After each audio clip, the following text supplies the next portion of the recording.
How are we, lads? Welcome back to the YouTube channel. My name is Nick from Australia, and as always, joined by Callan. Hello, Callan. How are you going? Yeah, good, Nick. Very excited about the Vegas news and excited for Purdue for his opportunity in 5'8". Looking forward to it. If you guys are new around here, do not forget to like and subscribe to the channel. Make sure you check out Callan's YouTube channel, Callan's Calling. The link to his channel is in the description box down below. This is episode 14 of the Cowboys TV podcast. I hope everyone is doing well on your Wednesday evening, 5:39 p.m., May 14. Obviously, the Vegas news, we'll get to that in a little bit. But as always, I want to say hello to the live chat that we got here, everyone watching. Hello to Cooper. Hello to Jason Reeder. Hello to Josh. Hello to Rishi, CJ Moxley, Luke Melbourne Storm fan, William Storm fan, and everyone else that is watching. I hope everyone is doing well. How was your weekend, Callan? Obviously, we'll get to the game in a little bit, but how was your weekend? Yeah, good weekend. I haven't uploaded it yet. I'm still trying to get the copyright issues from YouTube, but they let after I put in a second one trying to change the thing. But yeah, left Cairns on Friday afternoon. Got the safety award at work. I thought this is a good sign. Very good. Got down to Townsville and we stayed by the lakeside. Had a great weekend. Met a few of the boys at the Leagues Club. Shout out to Harrison because he reckons he watches. Does he? Yeah. Because shout out to Harrison Edwards. He knows you, and I keep reminding him, and he remembers me now. And I said, yeah. I said, are you watching the podcast? He goes, I am. Oh, what a legend. Shout out to Harrison Edwards. Yeah, so thanks for having a yarn with me, brother. Big fan of Harry, big fan of his work. His performances have been fantastic this season. So massive shout out to Harrison Edwards. If he is watching the podcast, thank you very much. I told him we always talk him up. Oh, mate, we talk him up. Not because he's nice to us, but his performances deserve to be talked up. He's been playing great footy this season and last year as well. So massive fan of Harrison Edwards and his work. Hello to Martin in the chat as well. Hope you're doing well, my friend. Hope everyone's doing well. All right, we might as well get straight into the game. We'll get to the Vegas stuff very soon. On the weekend, the Cowboys had a 30-all draw with Penrith. A freaking draw. One of the rarest things that you'll see in the NRL today because teams don't usually miss field goals, in Golden Point. A lot of teams usually win those games, but we managed to somehow have a draw on the weekend, and we were down by 12 points twice. So the adversity that we were under to come back was pretty incredible. But what'd you make of the game, Callan? Yeah, the first half was, they run in those easy tries, and it was definitely our game to be won. They looked pretty in control, and as we always do, we just, we can score points, and we score them well, and we seem to score them easy. And I reckon if Clifford slots the field goal, I don't reckon that he gets dropped. Drinky made the field goal last year against Manly, the 2-pointer. Yeah. So I just think that we were in a way better position. We did a really good job of smothering Cleary's attempt. But I just think we had it to be won. Poor old Derby had a night to forget. I won't, people are a bit negative about him. Everyone can have a bad day. I'll support him. But I just think, and I never pinpoint one thing. It's a collective. You know, if you go through the whole game and go, well, you know, that error, this, that, I think, you know, if we can just, you know, I say this every week, you know, we get rid of those fundamental errors, I think we win easy. You know, on the weekend, the Panthers game was bizarre because, like you said, we don't seem to have a problem with scoring points. We seem to score points, no problem.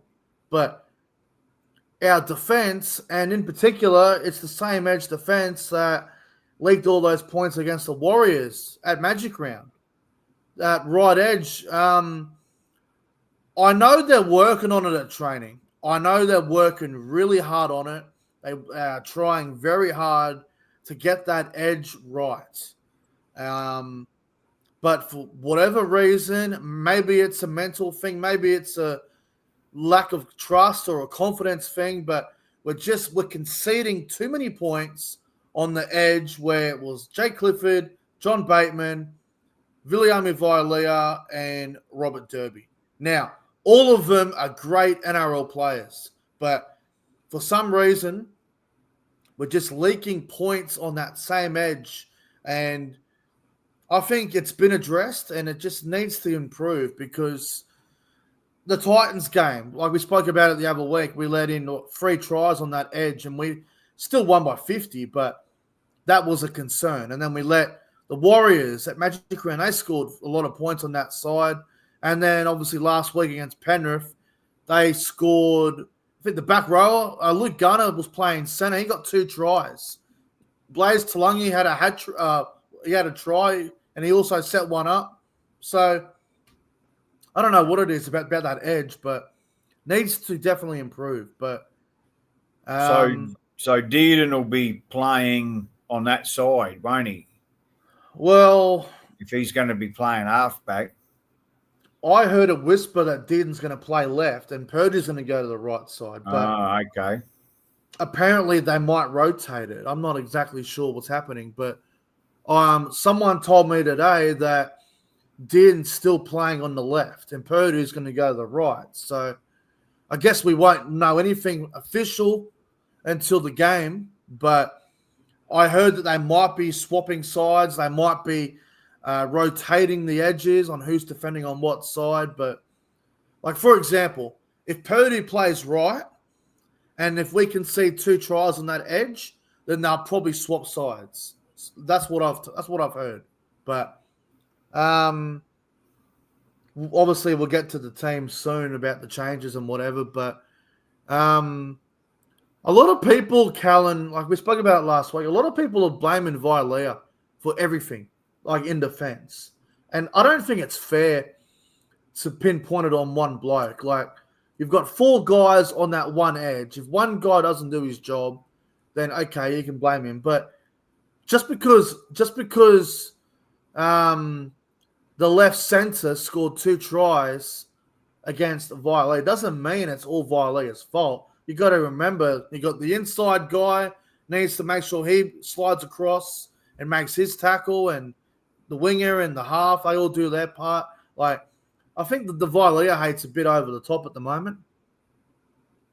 Yeah, well, as a junior, and I know most NRLs don't play like this, my job, I was a winger, and my coach used to say to me, as long as your winger don't score. So my job would be pull the center out, number up, and obviously you want your inside men talking. But it seems to be a come-in defence all the time. I would like wingers to stay on wingers. It doesn't matter who's where in your numbering. But, say I'm out on the sideline, well, I want the man who's on the sideline. My inside man's got to tackle the bloke inside me. And you follow suit. So if it looks like that someone's going to break a tackle, well, then you're coming into cover, or Drinky should be there to help out, so that you're sweeping across the paddock. So yeah, I agree, but I really wonder the strategy in defence these days. Yeah. Well, you see a lot of wingers like they come off their wing and they tackle the half early, or they get the fullback or the center, and like sure, it's fantastic when a winger does that and they stop the overlap from happening, but if you don't make the tackle, you're pretty much screwed. But look, there's a lot of William Vilia haters out there, but I bet they were all quiet when he scored the try to obviously make up for the tries that were conceded on his edge. Look, I think Vialia's playing well, and defensively, obviously there might be a few things to work on there, but I'm glad Vialia didn't get dropped. I'm glad he's still there because he's still playing fine. Still playing fine footy. As for your man, Rob Derby, yeah, look, what a game to forget for sure. But the thing that I want to give a rap about with Rob Derby is, yes, he had a bad game, 5 errors or whatever it was, but in Golden Point, he actually made the tackle on the Penrith bloke from behind, which led to us getting an opportunity to win the game. And then I think Clifford missed the field goal from about 25 out next to the post. So as disappointing as Derby was, he nearly won us the game with his effort. And unfortunately, Clifford's field goal didn't give us the win, but Derby almost won us the game. Yeah. Well, look, to me, the whole structure of the way that we ran, like you look at 2015, you know, if any of you are sick of me going on about 2015, I'm sorry, but we did win the grand final in 2015. It's the only one we won. So I got to talk about it. But anyway, that's the copybook. If you know, that's the template of how to set up for a field goal. You've got to have quick play the balls. They've all got to be running in the same direction. And that's what James Tarmo did. He was the final runner. He set himself up right in front of the post. Well, you know, just left of him. And Jonathan Thurston was very deep. Jake Granville, because a few times there, Reece Robson's looking around where to pass it. Like there was a bit of confusion of who was getting the ball. You know, it's got to be bang, bang, bang. And I'm sure we train for these scenarios. I do agree with you. And I'm not sure if you remember, but before we went to Golden Point, we were in it might have been maybe 2 minutes before the game was over. We were in a great position to kick a field goal to win the game. But the setup for it was shocking. Everyone was out of position.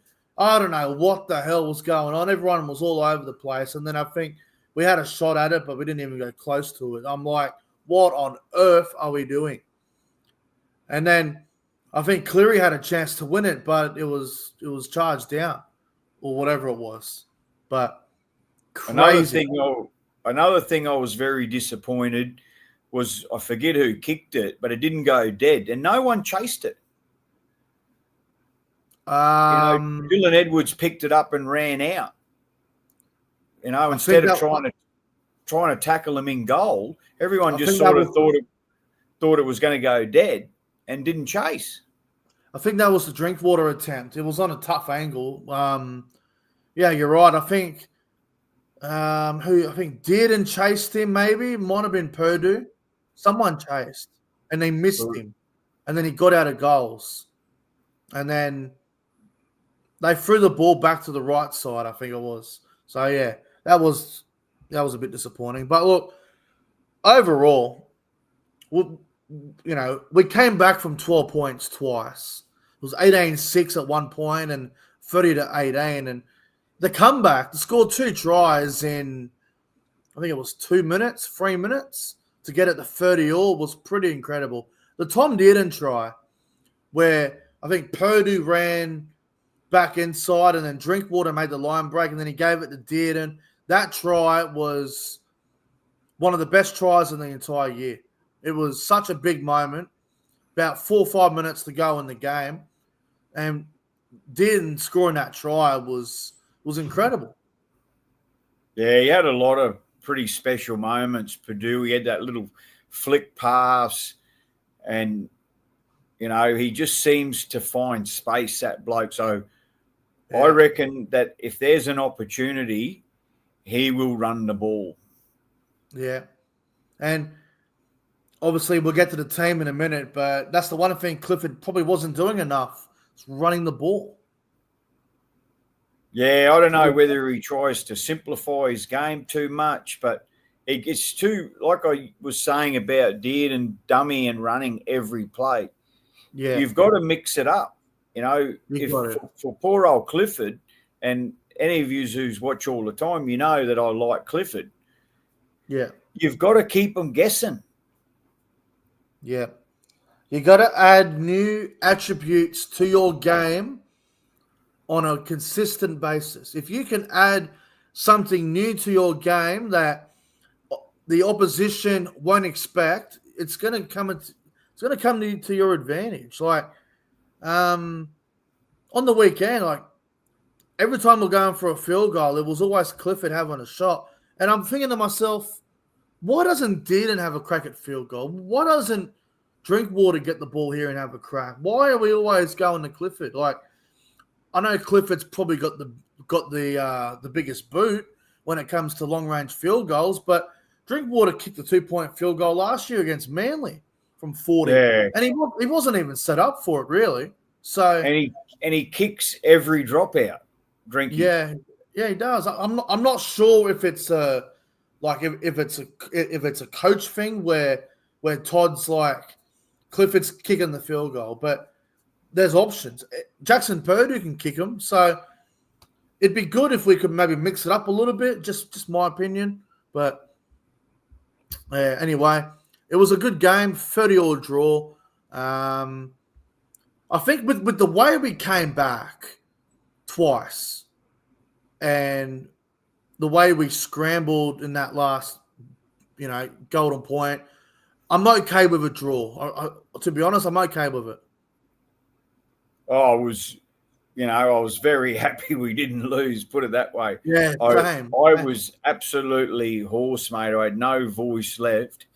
This fucking idiot Penrith supporter sitting behind us, carrying on. And because he got me in the beginning where, he's going like this, I can't hear you. We scored. He's like, can't hear you. And then I reckon that's when I pretty well fucked my voice because I was screaming, can you hear me now? and then the young fella that sits in front of us, I think you sat beside him, and he always high fives me. Yeah. And he's standing there waiting for him, like he's got mental health issues, and so I'm pretty sure the mother says, you got to give Callan a high five, So he's standing up there and he's waiting for me, and I'm too busy yelling at the bloke behind me. And then my missus goes, he's waiting for you. And then I look around and here he is, he's got his hand out for me.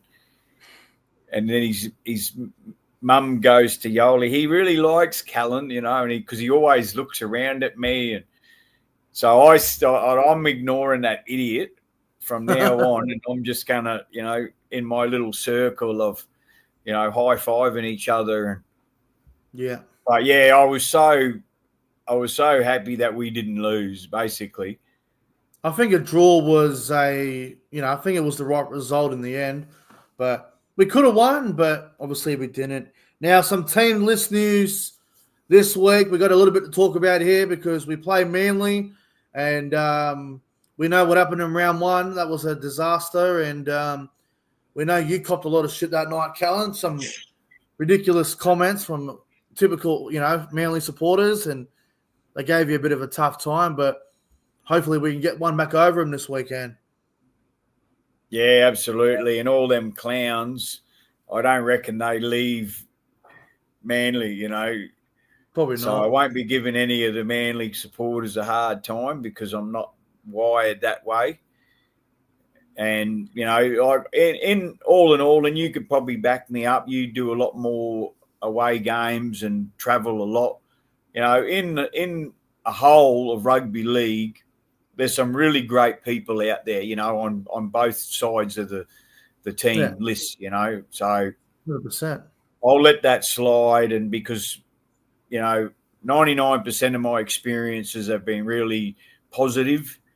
Yeah. So I wouldn't want someone to have to feel like the way I had to feel that day, like I'll cop it on the chin because that's the kind of bloke I am. Well, But yeah, no, we're gonna. I won't carry on. We're gonna win. I'll say that we're gonna win. just quickly, are you expecting are you expecting to see many, Manly fans? Because Townsville's a long way from Manly, and I'm not sure how many would travel, but this time we'll have more of an atmosphere compared to Brookvale. I think there will be a lot of Manly supporters there because I don't know. I think people love to come to Townsville. Yeah, yeah. Because there always stadium. seems to be an even spread of away players because, especially that odd dickhead that carries on, he's like, there's always one. Every game you go to, there's always one who seems to carry on. Like you and me, we support our team. Yeah. And not in a way to be narky or smart ass to anyone else. We support our team the way we support our team. Yeah. We're not looking at the opposition. Look at me, we're winning. I'm a smart ass. It's like we're there to support our team. That's our job. That's it. All right. So the team list, couple of changes. So Drinkwater at fullback, Rob Derby, Murray Talangi on the wing. Zach Laibard has returned. He will be in the centres. Vialia as the other centre. Jackson Purdue to 5'8". Tom Dearden to halfback. McLean and Hess in the front row. Robson at hooker. Bateman and Nanai in the back row. McIntyre at 13. And the bench is Harrison Edwards, Thomas McKaylee, Griffin Neame, and Kai O'Donnell, with the reserves being 18th man, Jake Clifford, 19, Tom Duffy, 20, Semi Valame, 21, Kyle Lawton, and 22, Caden Lars. So, obviously, two changes. We have Laibud in the centres, Purdue to the halves, Clifford, 18th man. The rest of the team goes the same as last week. What do you think about the side, Callan? A couple of big changes there. Yeah, well, like I said, I'm disappointed for my man Clifford, but I'm excited for Jackson. Yes. I think he's a really special player. I was talking to you in the chat in the texting. I said to Jackson, I got him to sign my Queensland shirt that I went and bought from Best and Less. They got some pretty good ones there, eh? So I got him to sign it, and I said, "You're going to be in the extended squad this year." And he's looking at me, real humble kid, mate. I really like him. And I said, "Nah, mate." I said, "You're going to be in the extended squad," and I said, "And you're going to play Origin next year. Mark my words." I said the same thing to Cooper 10 months before he got picked. I said, "Mate, you're going to be there." I said, "So sign me shirt." Yeah, so I'm excited for him, and yeah, I think he'll do good. I'm really looking forward to seeing how Purdue goes in the halves this weekend. I'm really looking forward to seeing it. Like, we saw him obviously when he debuted. He played in the centers against the Roosters, and he's a talent, and his natural position is in the halves. So he's playing the position that he's played when he was a kid and has played his whole life. So This is going to be exciting. Purdue and Dearden in the halves. Dearden's going to be the dominant half. He's going to control the side. Now, I know a few people have said, oh, but Dearden can't manage a team by himself. He can't play halfback. I'm like, hasn't played halfback since 2021. And back then, he wasn't the player that he is now. Dearden has been a great 5'8" for a couple of years, and he's probably the best 5'8" in the NRL at the moment. But putting him at 7, give him a bit more responsibility, I think he'll handle it. I think he will handle it well. So, exciting times. Well, another thing I'd like to, and I don't think all them negative people watch our show. Well, they bloody should. They bloody should. But if they do get to watch this show, one of the things that you got to remember is when Dearden, because someone, I think it was a Cowboy page, someone said something about Dearden at the Broncos. Mate, the Broncos were playing shit then. And when he come to us, we weren't doing that much better. No. Because I actually thought the bloke was cursed because he hadn't won a game like as a starter it took quite a while, I think, before he actually got to win a game. And you can't a halfback is only as good as your front row, like the whole team really. But if the forwards don't lead and lay a platform, it's really hard for, especially a young kid, like you said. He was a different man then. Yeah. And look at him. He wasn't playing Origin then. No. He is really turning into something special as well, Dearden. I think we spoke about it privately in the green room, and I think I've even said this before. I said, by the time Tom Dearden's career is over, he will probably go down as the second best half that we've ever had. Like, obviously, to catch first, you got a lot to do. Like, you need to win comps, Dally M's, everything. There's a lot to do. But I reckon by the time Tom Dearden retires, in 15 years from now, 10 years from now, he might be the second best half we've ever had. Well, he could be the best half. Yeah, there's a possibility of that too. Because, the grand final and everything, and never know. I know Thurston likes to remind everyone that he won 2 competitions, but to me, he was a reserve for the Bulldogs. When he come to us in 2005, it took him 10 years. So if Dearden wins a couple of comps in, less than that period, like especially a bloke who was probably like no one, Broncos didn't want him. No. So I reckon he has the opportunity to become one of the real standout players of, especially of his time anyway. Well, that just proves how dumb the Broncos are letting go of Tom Dearden. Idiots. Absolute idiots. I'm sure they're kicking themselves. Yeah, I'm sure they are too. I'm sure they are. And you know what? Every time we beat the Broncos, I just love to rub it in their face. Honestly. Love it. Some other team news. Now, I've got to say, Callan, I've taken notice of this. Obviously, there's been a lot of John Baitman haters out there, and we've spoken about it before, but his performance on the weekend against Penrith was probably his best game in a Cowboys jersey so far. Do you think Baitman still deserves to be in the starting side here over someone like Kai O'Donnell, or would you be tempted to make a change? Well, my argument is I reckon it's not, I'm not a hater. So I like to look at attributes, and I just think Baitman coming off the bench fresh, because he is a strange sort of a player. He's got a very strange arcing run. Yeah. He seems to evade a lot of players. and he seems to be the beginning of something. You know, when he's crab walking across, like it's like, you know, that's the worst thing you can do. Like if you get picked off, but he often doesn't get picked off.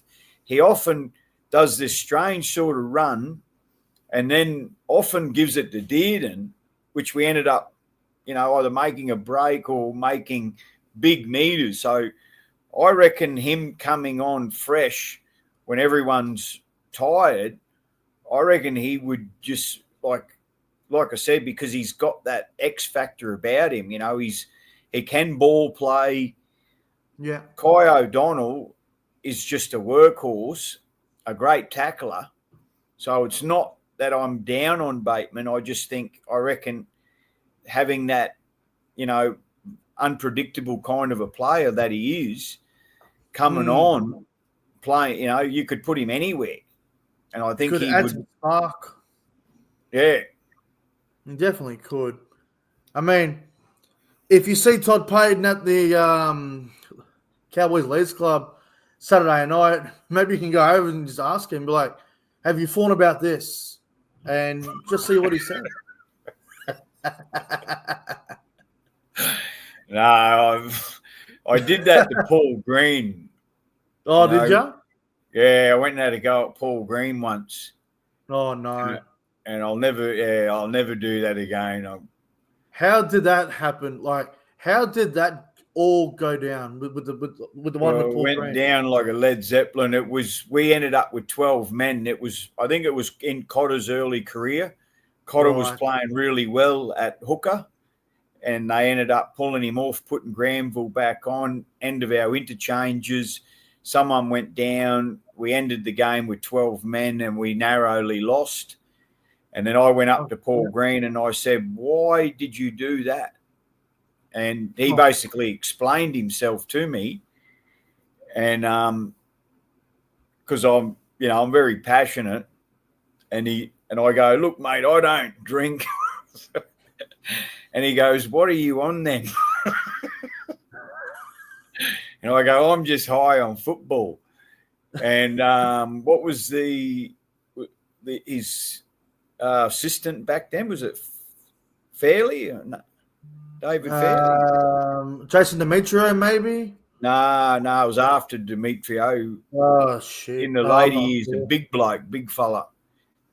And Josh they were... Hannay? Nah, well after.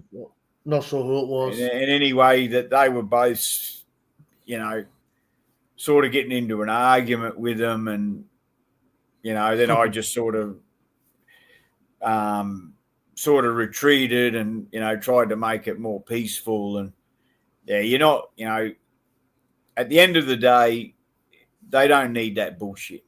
No, they don't need crap. They probably cop it from a lot of people. And then I decided after I did that, and then, you know, especially like years later, Paul Green kills himself, and then I've got this memory of having a go at him. You know, I don't really, you know, want a memory like that. And then I don't want their memory when they see me, because I do go up and talk to nearly everyone every night. Yeah. You know, they start to sort of remember. And when you're negative, that really stands out more than anything. Oh, here comes that fuckwit that thinks he knows everything. And I don't want to be that bloke. I went and patted everyone on the back, and I said, "Proud of you boys, proud of your effort, proud of you fighting back." And to me, that's what they need to hear, you know, positive reinforcement. Yeah. I'm behind you, because Jordan McLean, I said, "Yeah, I'll be here next week." And Jordan McLean goes, "You love it, don't you?" And I go, "Yeah, mate, I love supporting you boys." Good on Macca. What a legend. All right, we'll talk about this quickly. Jay Clifford, so obviously he got dropped to 18th man. Purdue in the halves, like we said before, Laybart in the centers. Buzz Rothfield, who is on NRL 360 most of the week, and he's actually reporting that Clifford will apparently be in reserve grade for the rest of the year. So this is what Buzz has said. This is in Buzz's words. Clifford has been dropped and basically told he's in second grade for the rest of the year. That was Buzz Rothfield to Triple M this afternoon. What's your take on that? And do you think it's true? Because it sounds like a bit of bullshit to me. Yeah, well, I could not imagine Payton telling anyone a concrete deal, especially when Origin is around the corner. Yeah, exactly. And Clifford goes back to the Pride, kills it, and Dearden goes and plays Origin. And Clifford's always done that, especially when he's come back. Yeah. We've always won. Yeah. So I can't really, I don't know. I don't mind Buzz because I love that he will sort of say the things that no one wants to hear. But I'd love to know who his sources are. Yeah, well, he apparently told Triple M that this afternoon, and it just doesn't make much sense to me. Like, if Clifford was really out of favour, then he wouldn't have been named in the squad because Duffy was also named in the reserves for this weekend. So, if you're saying, if Buzz is saying that Clifford's going to be in reserve grade for the rest of the year, playing for the Pride, then why is the 18th man this weekend? Why is he still in the 22-man squad that was named yesterday?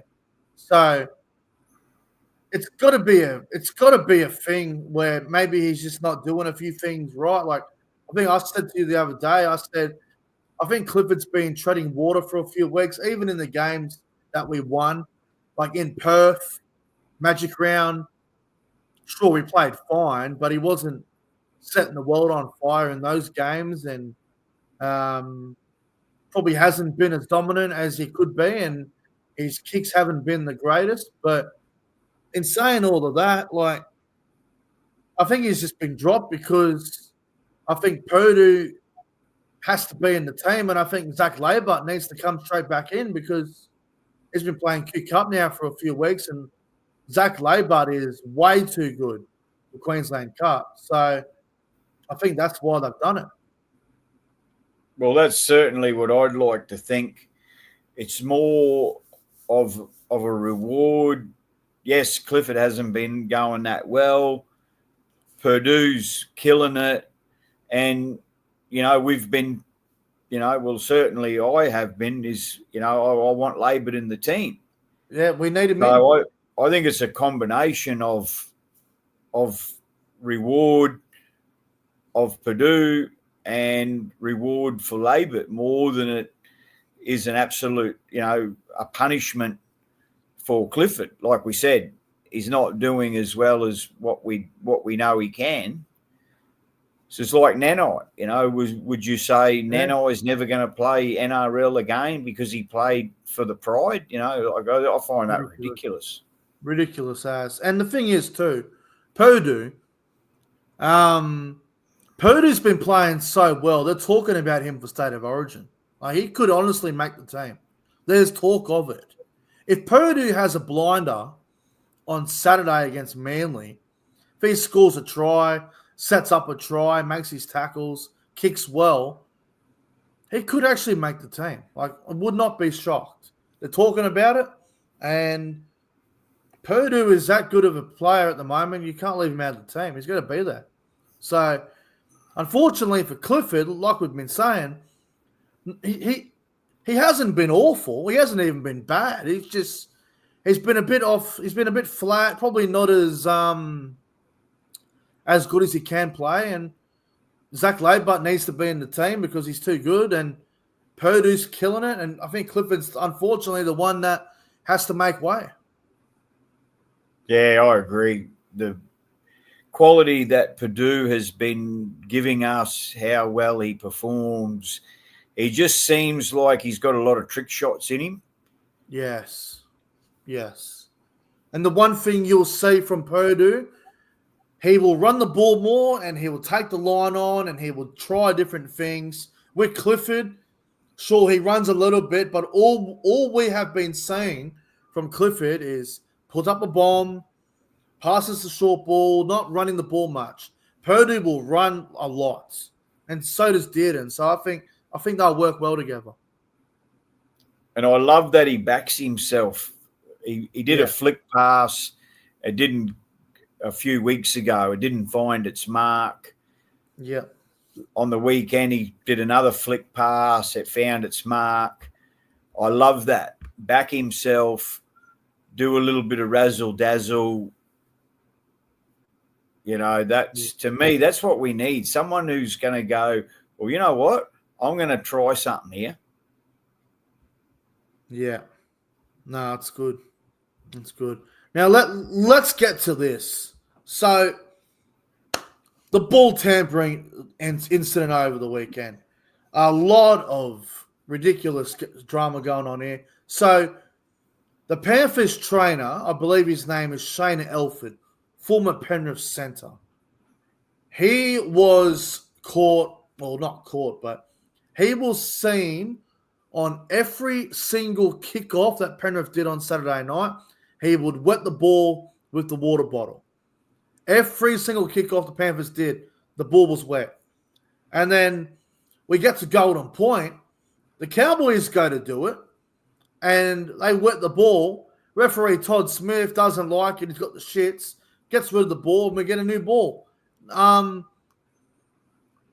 obviously, the Cowboys did it, and the Panthers did it every time. But the thing that annoys me about it is, so why is it okay for Shane Elford and the Panthers to wet the ball on every single kickoff, yet we go to do it once, and it's all of a sudden it's a big fucking drama?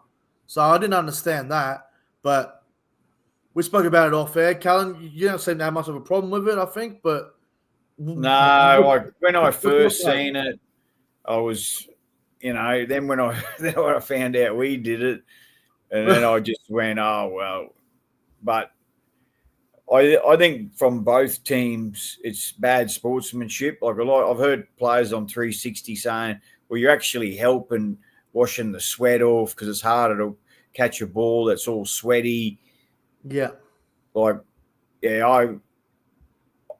don't, I didn't realise that he done it that many times, the Penrith every guy. kickoff. So I'm not happy that he done it, but at the end of the day, they nearly kicked to Clifford every time Clifford catches the ball. Yeah. Clifford had no trouble catching the ball, so maybe they should have been washing it when they kicked it on fifth. But yeah, bad sportsmanship, and yeah. Well, if you watched the press conference, Todd Payton was absolutely furious with all of it. I mean, he went. I think he spoke about the wetting the ball and then the referees. So Todd was pissed. He wasn't happy, and you know what? I was very surprised that the NRL didn't fine Todd. Like, I am very happy and comfortable with what Todd said in the press conference about the referees not getting calls right and missing a lot of decisions. But I'm surprised he didn't get in trouble. I think he dropped the F-bomb as well by accident, temporarily. But yeah, I don't know. I don't think it was an accident.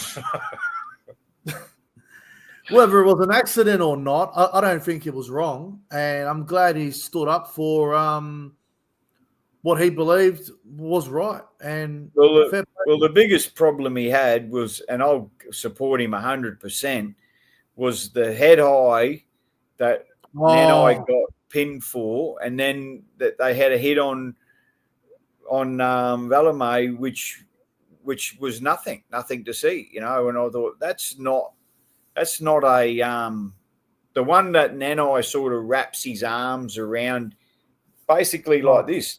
And that guy's dropped his head's down here. There's no malice. There's no, So I'd say the same thing. I'd probably drop a few more deleteds. If I was the coach, then just an F word. I probably would have thrown a C word in there. I think it I can't remember what player it was, but I think it was Isaac Tago that ran in to Talangi's chest or something, and then it's a high tackle, and then they score the next set. Like, ridiculous. But yeah, I'm with you. If I was Todd, I would have said more than the F word as well, for sure. For sure. I would have said I don't like blaming referee decisions, but that was a shocker. That was a bad one. Shocking. All right, moving on. So it's official. Lock it in. It's been confirmed this morning. Cowboys versus Knights. Locked in for Vegas 2026. Callan, you'll be there. Like you said, you already booked your flights and accommodation and everything. I'm hoping to get there as well. I'd love to get over there. But you're locked in for Vegas. How excited are you? Oh, mate, I because the blokes at work, like, I don't know what I look like, but the blokes at work, they know when we've won. When I walk in Monday morning and I got a bit more swagger in my step, I probably a bit of a glow, I got a smile, and then someone will go, "So how'd they go?" And I go, "We won." And then the union delegate goes, "Yeah, we know," just by the look of your face. And I had that same feeling, when I read it this morning, when it come up on the morning news, we're locked in. I was pretty confident. I got a source tell me last year that we were 100% going. Yeah, I heard the same thing. And I was just waiting for the confirmation. So I may have jumped the gun, but that's what I do. There's charters, there's packages. I'm going on it alone. I know there'll be lots of people there that I'll be able to meet up with. I want to stay a little bit longer. I want to go to LA. The charters are pretty well direct, Townsville to Vegas. I want to spend a few nights in LA, and I'm on that NRL Vegas site on Facebook, and they give a lot of pointers and hints. And so I've just sort of been following a lot of their advice on what to do. I was nearly going to book with Qantas, which was $2,050, and Fiji Airways. So I wasn't going to tell anyone till I got mine all done, and I'll share the knowledge now. Fiji Airways, $1,100 return. Airbnb, I always travel Airbnb, a lot of cheap deals. You can get rooms. You can share, there's a lot of different packages, a lot of different ways to go. A lot of people say stay, close. But if you're like me and you travel on a budget, I'm a 40-minute walk. And I reckon I'll enjoy that 40-minute walk. I could probably get an Uber or whatever, but I reckon that 40-minute walk, walking around a place like Vegas, I'll be there before I know it. Well, I'm going to do my best to get over there.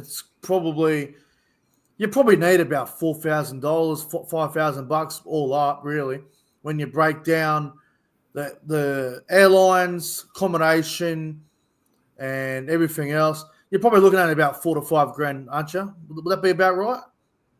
Yeah, I reckon if you're really savvy, you could probably get away with $3,000. But you'd want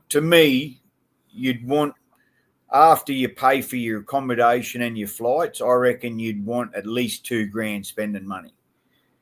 Yeah, I think so. At the very least, just to know that, because like we're both, you're not a big drinker. I don't drink at all. Yeah, exactly. So I'll be a little bit savvy with, I'll probably go and put a little bit of money. I'm not a gambler either, but I'll probably go and put $50 in the poker machine and probably go and play a little bit of roulette just because it's Vegas, You got to do it. Yeah, like they talk about this place, Blondie's, and I said, have you got a package for someone that drinks soft drink? Because apparently it's all you can drink and it's pretty cheap, but, I'll go there and get a Coke, so I won't be paying whatever you've got to pay. Because apparently it's just full of Australians, all in their footy gear. Yeah. Well, the good news is, like, obviously the game's in Vegas next year, so you've got You got the Leeds Rhinos up against Hull KR, the Super League game. Knights versus Cowboys, and the Bulldogs and the Dragons. So exciting stuff. And Yeah, I was spewing St. Helens didn't make it. Oh yeah, Kyle Felt. Yeah. Yeah, that would have been good. That would have been good. But hey, you got Peter Hiku, who plays for Hull KR. He's a former Cowboy. Oh, yep. He'll be there. Leeds. I'm trying to think of anyone at Leeds. The Cowboys. Can't think of anybody at the top of my head, but yeah, should be good. Should be good. Keen as obviously I'm going to do best I can to get over there. It'll be a hell of a trip, to be honest. Hell of a trip. I believe we're the away team as well, Callan. I don't believe we're the home.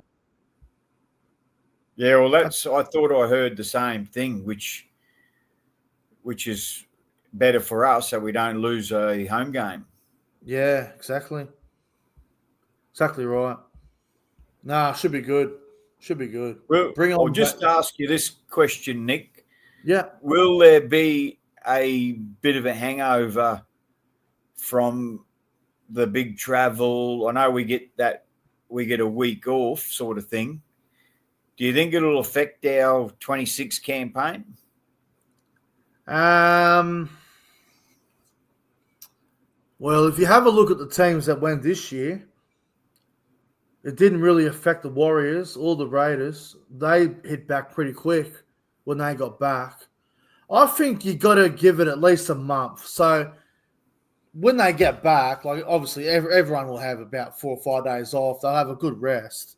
But I think it'll definitely I think if it has an effect, it'll have an effect maybe 3 or 4 games after it, to be honest. Maybe a couple games. But hopefully not.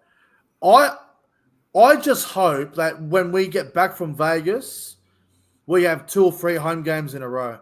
Give us a bit of a rest up north. Yeah, 100%. Like if we can, like with the fixture, like obviously we're playing as the away team. Hopefully in round 2 and round 3, hopefully we're the home side. Hopefully we're at home for 2 games. Yeah, well, besides New Zealand, yeah, and maybe Melbourne, we travel the most. I think we travel the second most. I think Warriors are the most, but we're second most. Yeah, right. So, but I think next year will be the most because we're going to Vegas. So, yeah, should be good. And then we may have a New Zealand game as well. Oh, give us a rest. Oh, should be exciting. Bring on Vegas next year.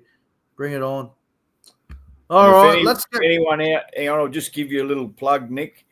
If anyone, or Nick's going to do his best to get there. If any of you guys out there want to be a little bit of sponsorship to help get Nick to Vegas, dig deep and help him out.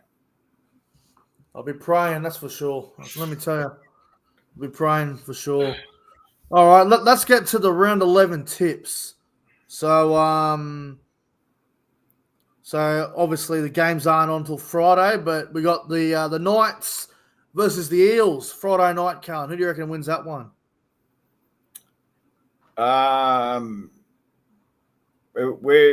Who's at home? Newcastle at home against Parramatta. I'll go the Knights. I'll go Parramatta. I'll go the Eels. Bulldogs and the Roosters from McCall Stadium. I'll go Doggies. Yeah, I'll go Doggies as well. Dolphins and the Warriors, Suncorp Stadium, 3 o'clock Saturday. Ooh. I'm going Dolphins. Yeah, I'll go Dolphins too. We'll get the Cowboys Manly very soon. Sharks versus Storm in Cronulla. I'll go Storm. Yeah, I'll go the Storm as well. Sunday, Broncos and Dragons at Suncorp. Surely Broncos bounce back. Ezra Mann's. I'm going Dragons. Yeah, I reckon the Broncos will put something special together. I'm going to go the Broncos to bounce back. I mean, Dragons, sorry. I'm going to go Dragons for the upset. Raiders versus Titans in Canberra. I think Raiders win well. Yeah, Raiders. And Tigers, Rabbitohs. That's a tough game. Tigers. Rabbitohs, sorry. Oh, I'm going Tigers. I'm going the Tigers. I think it will be a close game, though. All right. Let's get to the Cowboys versus Manly predictions, and then we'll get to some blind rankings and a couple of fan questions. What do you reckon, Callan? Obviously, you'll be there Saturday. I'll be doing another live stream. But Cowboys, Manly, what's your prediction? First try scorer and whatever. I'll go what do you reckon? I'll go Purdue. First try scorer, 32-18. I think might be a bit close in the first half, and I'm going to go real out there, and I'm going to say we're going to lead at halftime. Well, that'd be nice. That'd be nice. I'm going to say at halftime it'll be 14-all. I reckon it'll be leveled up, and we win the game 28-20. Cowboys by 8. First try scorer, I'm going to go... I'll go Scotty Drinkwater to score the first try. Go Drinky. Yeah. Go Drinky. Go Drinky. I might wear a Drinkwater jersey this weekend. Well, that'll be a nice omen. That'll be the nice. Last time I wore Drinky, because I've been because we won with Clifford, I've been wearing Clifford. And I didn't wear Clifford's jersey to Magic Round, so I put it back on. We got a draw. So I'm going to go Drinky. I'll wear Drinky's jersey. All right. Sounds good. Now let's get to some good old fun blind ranking. So it's my turn to ask you this week to rank these 5 players at random who have played for the Cowboys in the past from 5 to 1. Let's see how you go, Callan. Are you ready? I'm ready, brother. First player, Kane Lynette. Yeah, 2015. He had a pretty bit of an ordinary game, that game, actually, the grand final. He had a few. 4. All right, number 4 for Kane Lynette. All right, next one, John Asiata. Ooh, who else are you going to throw at me? He's one of my favourites, Johnny. He's the captain, isn't he, for Lee? Yeah, I think so. Yeah. Actually, I think he's at Whole FC now. Or is he? I think he left. I'll go 3. All right, 3 for John Asiata. Next one on the list, Aaron Payne. Ooh. 2. 2 for Aaron Payne. All right. Scott Bolton. 5. Oh, 5 for Scotty Bolton. And number 1, that means number 1 is Lachlan Coote. Yeah, I could handle that.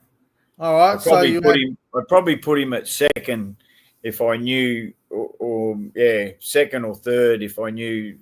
But yeah, I'm happy with that. He was pretty instrumental in our 2015 campaign.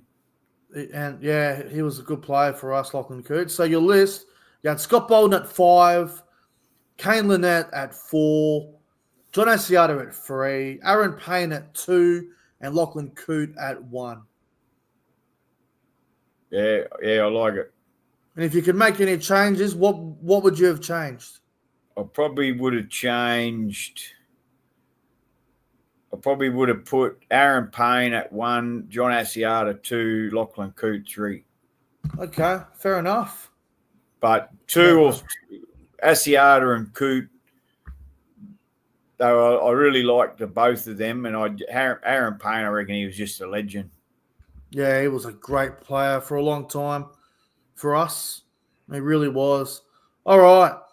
Some fan questions, and we'll get on out of here. So we'll just get to a couple of them because we've been on here for a while now. Lot of Vegas questions. We've already answered them. Jason Reeder wants to know, Callan, who do you support in State of Origin, and how long have you been following State of Origin? Queensland, all the way. I live in North Queensland, so I'm 51, so I'm pretty sure I can remember, because I don't know what year it was, but it would have been 80s, early 80s, because it wasn't mad rugby league then, but Mum and Dad used to always watch State of Origin, and we all loved the King, Wally Lewis. So if it wasn't the first, it must have been the second game. And it was just, Wally Lewis was a household name in our house. And what a legend. Very good. Next question comes from Ryan. Ryan from Helensvale, so up there on the Gold Coast. He wants to know, are Manly cheats? Manly cheats. We haven't played. We played them in round 1, and they kicked our ass. Are they cheats? I don't think they are. I don't. Every one of them teams out there are cheats. When they beat us, they're cheats. Especially the ones from Sydney, eh? Especially the Sydney clubs. No, seriously, no, I don't think so. No, they're not cheats. I think most teams are pretty good, really. I think if you're looking for cheaters, I think Penrith from the weekend with the ball tampering, but Melbourne maybe with the whole salary cap thing, or the Sharks when they were on cocaine, the drug cheats back in 2014. So on peptides. Yeah, the peptides. So if you want to talk about cheats, maybe we can talk about Cronulla and Melbourne. But yeah, Manly no. Although that 2012 semi-final, the hand of foreign, cheating bastards. Yeah, the hand of God. Won't forget that fucking night. He even admitted it too. He openly admitted it. He said, I did touch the ball. The son of a bitch. He admitted it. Last question from Chris. What's he said? Hang on. Jaden in the chat. I'll get to you in a moment, bro. Chris wants to know, are we a chance of the top 4 this year? I think so. Yeah, I think so. That 1 point that we got is going to either help us or it's going to cost us. So we'll find out later in the year. You look at the teams that are behind us. Like I think there's we're on a few teams that are on the same points. So very important game this weekend that we win. Yeah, so we're on 11, and there is 1, 2, 3, 4. There's 5 teams behind us on the same point. 1 point behind us. But you got to remember, Rabbitohs and Tigers, they play each other this weekend. They're both on 10 points. Roosters play the Bulldogs. They're on 10. I can't see Roosters winning just quietly. Broncos got the Dragons, a game that they can win, but it's not going to be easy. And we're obviously 1 point in front of Manly. So, yeah, it's going to be interesting to see how this weekend goes. We could finish the weekend in 5th if we win and the Sharks lose to the Storm. So, that'd be interesting. That'd be interesting. All right, well, that's pretty much the show wrapped up. Callan, thank you very much for another good podcast, and I'll see you next week. Yeah, when's your next game? I think it will be Melbourne, round 14. So Oh, about yep. 3 weeks. About 3 weeks. I'm getting that sorted. Melbourne. Looking forward to that. I wanted to get up there this weekend or next week because my birthday's next weekend, but I wanted to go up there for the Manly game this week or the Tigers one in round 13, but what mission impossible to be honest. But yeah, round 14 in Melbourne, that'll be my next game. Awesome. All right. Thanks for watching, guys. Make sure you like and subscribe. Check out Callum's YouTube channel if you haven't already. Great show tonight. And we'll see you next guys. week. Go the Cowboys. Go the Cowboys. Manly as shit.